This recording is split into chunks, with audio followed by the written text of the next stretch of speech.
Good evening and welcome back to 31 Horror Nights. It's October 23rd and tonight's movie is My Little Eye. Now, I originally thought that this was a found footage movie, but looking at the trailer, I'm gonna say with probably not, though it does heavily feature the idea of security cams and surveillance footage. My Little Eye is a British film from 2002 that's about these 5 adults who are spending 6 months in an isolated mansion, I believe, and they're being filmed all the time. And it was inspired by shows like Big Brother. Also of note is that this movie has Bradley Cooper in it in a very early role. The trailer was very vague about what exactly this movie is about. I think what they were going for is that one of them starts killing the others, and they need to either find out who it is, or escape, or something like that, because they implied that they were very, isolated and cut off from the rest of the world. I didn't really get a supernatural vibe from the trailer, but that might come into play, who knows. I don't really know what to expect about this movie. I don't know a lot about it, I don't know how good it's gonna be, but I guess I'll just find out. Alright, real quick correction. This movie actually is entirely made up of security footage. The thing is that there are just so many cameras in every room of this house that they have a dozen different camera angles in every room. In fact, there are so many varied camera angles that it comes off like a third-person movie, but they keep constantly reminding you that this is security cameras with camera noises like zooming in and out and things like that. But as for the movie itself, I'm going to give it a 5 out of 10. The idea is there, and they do know how to build up atmosphere, but it was predictable at times, and the ending didn't really make a lot of sense. The plot is that there are these 5 young adults, 2 women, 3 men, I believe their names are Rex, Matt, Danny, Charlie, and Emma, and they're all staying at this mansion for a web show where if they can stay there for 6 months without any of them leaving, each of them would get $1 million. And they enforce this by having a curfew every single night where I think they lock up the house, or if not all of them are in the house at night, that counts as all of them losing. What was kind of unexpected is that I was thinking that they were gonna go through the entire 6 months, but the movie starts when it's almost over. I think the first real scene of interaction among these characters, they mentioned that there's a week left. I also want to talk about the security footage setup of this movie. I've already said there's a dozen different cameras in every room, and there aren't just stationary cameras, there are also cameras attached to things. There are cameras attached to the flashlights, there are cameras attached to the showers, there's camera attached to game controllers, there's even a camera attached to a pen. But most of the footage is from these stationary cameras, and because of this doesn't really make me think of a reality show. It doesn't even really make me think of other found footage movies. It actually reminds me of Night Trap, that Sega CD game from the 90s. The characters aren't really bad, but they're a little flat. We don't get much more than very basic personality traits from any of them.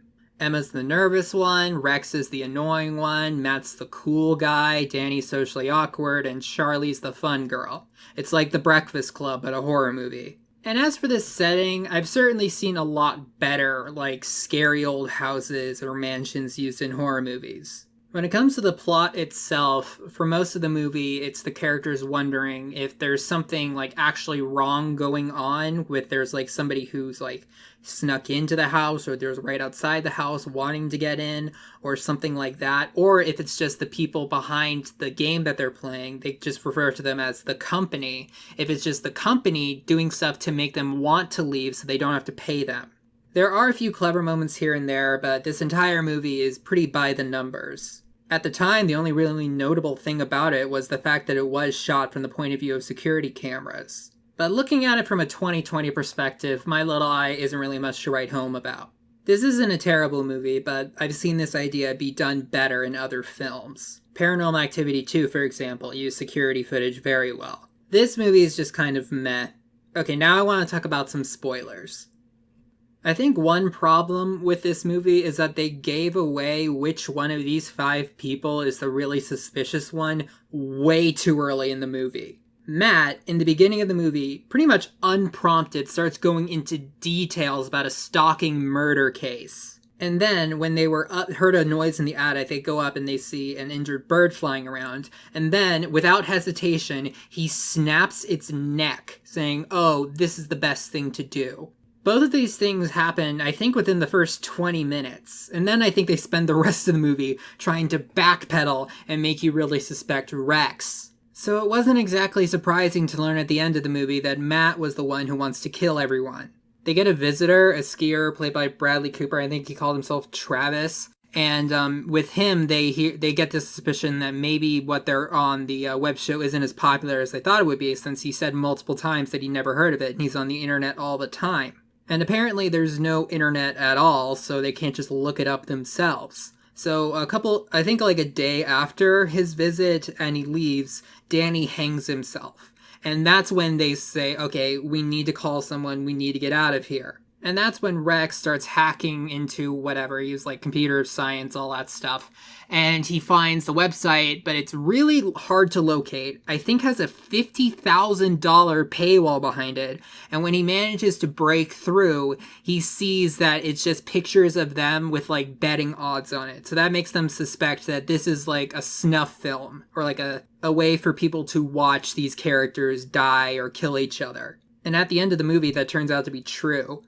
Danny has already killed himself, or Matt killed him. It's never really made clear one way or the other.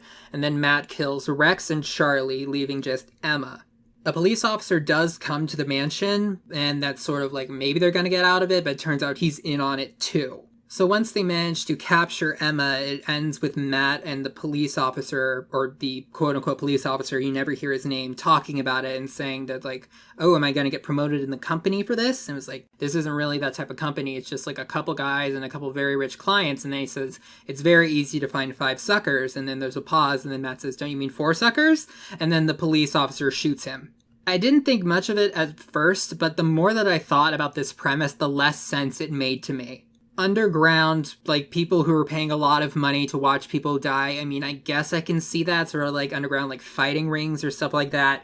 But why did they use 6 months of time, energy, and resources for this? Nothing good even happens until like the last week. And also, people don't just disappear without other people noticing. I assume that these people told their friends and families where they were going for 6 months. And what's the end goal? Just get 5 more people and then do it again for another 6 months and keep doing that until they get caught? And nothing would have even happened if Matt wasn't there. And how are they going to get another volunteer? If they knew what happened in the previous games, they wouldn't agree to it. This whole twist ending just sort of raises more questions than it answers.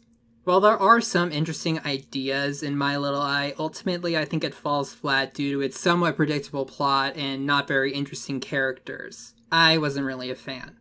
I'll see you guys tomorrow.